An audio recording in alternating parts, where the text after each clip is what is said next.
Coucou tout le monde, coucou les abonnés de l'énergie du cœur. Et oui, je vais encore vous parler de qu'est-ce que l'intelligence émotionnelle et surtout comment la comprendre. Et aujourd'hui, nous allons entamer la règle numéro 4, qui est de savoir comment pactiser justement avec nos émotions dites négatives. Car oui, les émotions, c'est la vie. Nos émotions, justement, accompagnent en permanence notre vie, même si elles ne se manifestent pas toujours extérieurement et si nous n'en sommes pas toujours très conscients. Elles sont juste le reflet de notre vie intérieure. Une émotion, c'est un petit peu comme un radar qui va nous renseigner un petit peu sur nous-mêmes. La nature, justement, nous a dotés d'émotions qui colorent notre expérience et sont censées nous permettre d'avoir la réponse comportementale la plus adaptée. Leur expression, justement, libère de l'énergie et permet de gérer les situations qui peuvent être parfois difficiles. Alors, il faut savoir qu'il n'existe pas de bonnes ou mauvaises émotions. Elles ont toute une raison d'être et le plus important est de les accueillir et de les écouter, sans peur et surtout sans jugement.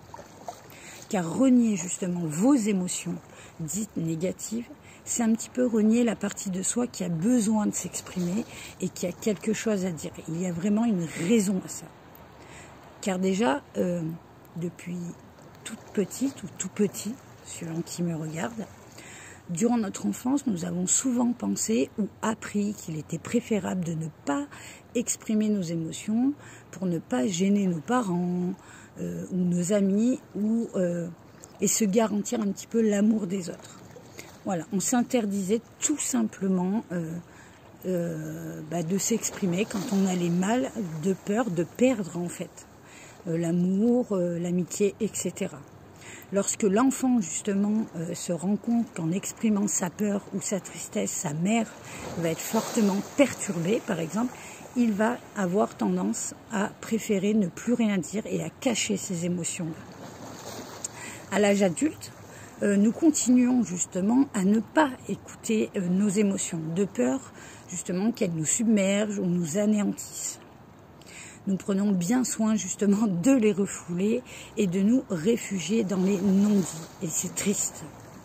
Donc il est vraiment important de comprendre qu'il ne s'agit pas de réfréner justement nos émotions, mais plutôt les comportements négatifs qui peuvent en découler. Il y a vraiment une différence à ça. Faites attention à ça. Le petit conseil que je peux vous donner, ne cherchez ni à gérer, ni à maîtriser vos émotions, mais plutôt à les apprivoiser et faites-en des alliés. Essayez de les comprendre, de savoir le pourquoi et ne les combattez pas et surtout ne les gardez pas pour vous-même. Exprimez-vous. Il y a vraiment une raison à ça. Toute émotion a une raison d'être. Il faut absolument les faire sortir. Sinon, à un moment ou à un autre, elles ressortiront soit par des mots physiques, soit par des mots émotionnels, etc. etc.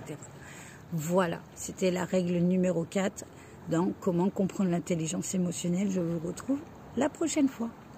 Ciao!